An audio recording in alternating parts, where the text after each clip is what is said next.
자, 이번 차트에서는 암호 같은 다주택자의 세금을 한번 정리해 보도록 하겠습니다. 이 다주택자의 부동산 세금, 왜 이렇게 복잡한 것일까요? 그 배경에 대해서 한번 살펴보겠습니다. 자, 다주택자 부동산 세금, 왜 이렇게 복잡한 것일까요? 정부는 이 주택가격 안정과 주거 안정을 위해서 주택, 그리고 주택과 관련된 다양한 법규에서 법을 제정을 하고요. 더하고 삭제하고 특별법까지 만들어서 적용을 하고 있습니다. 하지만 납세자는 결과적으로 내가 판 이 주택을 얼마의 세금이 나오는지, 얼마를 중과받는지, 감면받는지, 비과세 받는지가 가장 궁금하고, 또 한 가지는 주택을 매매할 때 적용되는 규정은 이 양도소득세만 있다고 생각하는 경우가 많습니다. 하지만 이 양도소득세의 세금은요, 소득세법의 하나의 양도소득세만으로 결정되는 것이 아니고요. 이 주택과 얽혀있는 다양한 법 규정과 함께 엮여져 있습니다. 그렇기 때문에 특히 이 다주택자의 세금은 민간임대주택특별법, 그리고 양도소득세, 그리고 조세특례제한법의 이 세 가지 법규가 얽히고 설켜서 복합적으로 이루어지는 세금이기 때문에 그토록 복잡하고 어렵게 느껴지는 것입니다. 자, 먼저 민간임대주택특별법에 대해서 한번 알아보겠습니다. 이 민간임대주택특별법은요, 민간임대주택의 공급을 촉진하고요, 국민 주거 안정을 시키기 위한 것이 목적입니다. 그래서 민간임대주택의 건설, 공급, 관리, 민간주택 임대사업자의 육성에 관한 사항을 법으로 정하고 있고 국토교통부가 관할하고 있습니다. 그렇기 때문에 이 세법상 각종 감면을 공제를 위한 규정이 아니라는 것이죠. 지방자치단체에 등록하게 되어 있는 임대주택의 종류와 임대등록 요건, 그리고 임대등록 절차, 임대사업의 의무 규정과 과태료 등에 대한 이러한 사항을 규정을 하고 있는 것입니다.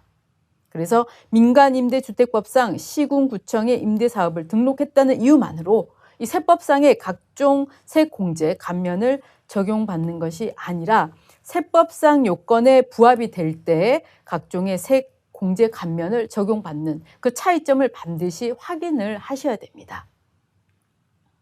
그래서 임대사업자 유형을 이렇게 보면요, 일반 임대사업자, 그리고 기업형 임대사업자가 있습니다. 그리고 민간 건설 임대, 민간 매입 임대, 장기 일반 민간 임대, 단기 민간 임대, 그리고 공공지원 민간 임대, 이런 구분을 할 수가 있고요. 그리고 민간 임대주택의 취득 유형에 따른 구분입니다. 민간 건설 임대주택이 있고 민간 매입 임대주택이 있습니다. 그리고 임대사업자의 종류와 임대기간에 따라서 구분을 해볼 수 있는데요. 공공지원 민간 임대주택, 그리고 장기 일반 민간 임대주택, 단기 민간 임대주택으로 나누어 볼 수 있습니다. 그래서 민간임대주택법상 지방자치단체에 등록하는 임대주택은요, 등록 요건으로 특정한 가액이나 면적에 제한을 두고 있지 않습니다. 임대사업자가 의무 임대기간을 4년으로 할 것인가, 그리고 8년으로 할 것인가에 따라서 단기 민간 임대로 등록할 수 있고요. 혹은 장기 일반 민간 임대로 등록할 것인지를 선택하시면 되는 겁니다. 그래서 이 민간임대주택법상 임대주택의 구분은 취득세, 재산세, 이런 지방세 감면의 그 효력을 발휘를 하고요. 그리고 임대 의무 기간과 임대료 상한선을 규제하는 데 있어서 이 법이 적용을 받습니다. 그리고 의무 불이행에 따른 이 과태료 적용할 건지 말 건지 판단할 때도 이 민간임대주택법을 적용받는 것입니다. 이에 반해서 이 양도소득세는요, 주택을 유상으로 매매해서 얻은 양도차익에 부과하는 세금으로서 기획재정부가 세율을 조정합니다. 그러니까 관할하는 정부 부처가 다른 것입니다.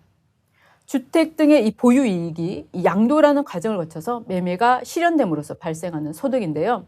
정부는 양도소득세의 세율 인상, 그리고 공제 배제 이런 다양한 수단을 통해서 투기 세력을 억제하기도 하고요. 경기 부양을 하기도 합니다. 그래서 양도세를 감면, 비과세 정책을 통해서 경기를 상향 조정하기도 하고 하향 조정하기도 하는 것이죠. 그래서 이 양도소득세는 정부의 조세 정책과 경기 전반의 상황을 가장 잘 반영하는 탄력적인 조세법의 하나입니다. 한번 보시면 소득세법상 장기임대주택이 있습니다. 주택임대사업과 관련해서 민간임대주택법상 똑같은 얘기가 계속 반복되고 있습니다. 이것은 굉장히 중요한 내용이기 때문에 다시금 말씀드리는 건데요.